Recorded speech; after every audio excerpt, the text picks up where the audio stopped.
Halo, Assalamualaikum warahmatullahi wabarakatuh. Saya Desi Yustiana, peserta Latsar CPNS Kabupaten Bogor, Angkatan 7, kelompok 3.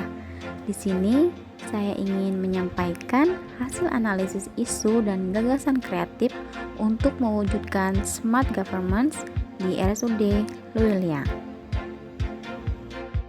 Terdapat 6 isu yang ditemukan di RSUD Luiliang tempat saya bekerja. Di antaranya, yang pertama adalah sebagian dokumentasi keperawatan yang belum ditulis dengan lengkap. Masih banyak perawat yang hanya sekedar copy paste dalam membuat catatan asuhan keperawatan pada aplikasi EMR atau Eucalyptus.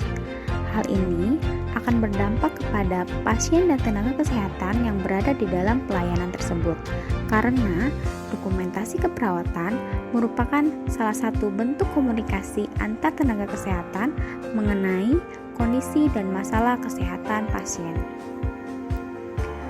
Penulisan dokumentasi yang tidak lengkap dapat menimbulkan kesalahpahaman antar tenaga kesehatan dan dapat mengakibatkan salah tindakan yang tentunya akan merugikan pasien. Selain itu, dokumentasi yang lengkap merupakan salah satu syarat akreditasi rumah sakit sehingga secara tidak langsung akan berdampak kepada mutu pelayanan rumah sakit. Isu yang kedua adalah belum optimalnya pemberian lembar survei kepuasan pasien dan keluarga perihal pelayanan yang diberikan selama perawatan ketika pasien pulang. Lembar kepuasan pasien merupakan salah satu bentuk upaya meningkatkan kualitas pelayanan. Jika pelaksanaan survei ini tidak dilakukan, maka akan berdampak kepada kualitas pelayanan dan pasien itu sendiri. Yang ketiga, kurangnya kepatuhan penunggu atau keluarga pasien dalam memakai masker di lingkungan rumah sakit. Di masa pandemi ini, tentunya hal ini akan berdampak langsung kepada pasien sebagai orang sakit yang sistem imunnya sedang lemah dan petugas kesehatan yang setiap hari berhadapan dengan pasien dan keluarga secara langsung. Yang keempat adalah penunggu atau pengantar pasien melebihi aturan yang berlaku. Dampaknya bisa mengganggu kenyamanan pasien lain, membuat kerumunan, terlalu banyak orang yang ikut bicara mengenai kondisi pasien sehingga membuat bingung petugas. Yang kelima adalah kurangnya pengetahuan pasien atau keluarga mengenai penularan infeksi dengan tidak melakukan teknik cuci tangan yang tepat. Dampaknya, pasien atau keluarga yang tidak melakukan hand rub atau mencuci tangan padahal sebagian besar kuman atau bakteri bisa menular melalui tangan yang tidak dibersihkan secara benar.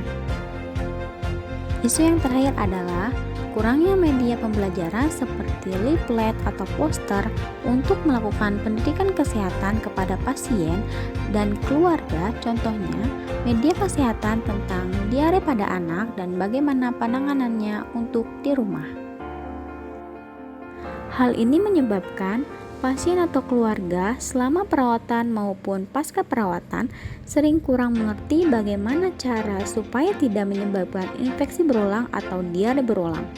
Media informasi yang tersedia tentu saja akan sangat bermanfaat apabila tersedia dengan cukup diinformasikan. Hal ini dapat membantu mengatasi ketidaktahuan pasien dan keluarga. Selanjutnya, untuk menentukan core issue, saya menggunakan teknik tapisan USG, yaitu urgency, seriousness, dan growth. Tahapan selanjutnya adalah analisis core issue. Jadi, pada bagian ini saya membuat diagram fishbone yang terdiri dari 4M, yaitu method, manpower, material, mother nature. Di manpower atau di manusianya yaitu penunggu yang sulit mematuhi peraturan yang ada. Lalu di metodenya yaitu penjelasan general consent yang kurang. Lalu di materialnya fungsi kartu penunggu yang belum optimal, dan mother nature-nya atau di lingkungannya itu pengunjung bebas keluar masuk ruangan pasien. Lalu gagasan kreatif yang dapat diusulkan adalah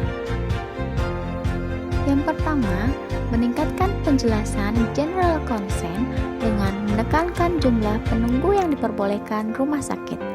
General consent dijelaskan oleh petugas administrasi saat keluarga melakukan pendaftaran pasien. Yang kedua, optimalisasi fungsi dari kartu tunggu. Kartu tunggu harus selalu dipakai oleh penunggu pasien kemanapun dan dimanapun berada. Yang ketiga, petugas keamanan atau satpam lebih tegas terhadap penunggu atau keluarga pasien yang akan masuk ke ruangan pasien. Jika tidak memakai kartu tunggu, orang tersebut tidak diperbolehkan untuk masuk. Yang keempat, perawat menjelaskan kembali tentang peraturan penunggu pasien hanya satu orang. Yang kelima, optimalisasi keliling satpam untuk menyidak. Sekian video analisis isu dan gagasan kreatif ini dibuat. Semoga saya menjadi ASN yang dapat mewujudkan smart governance. Terima kasih. Wassalamualaikum warahmatullahi wabarakatuh.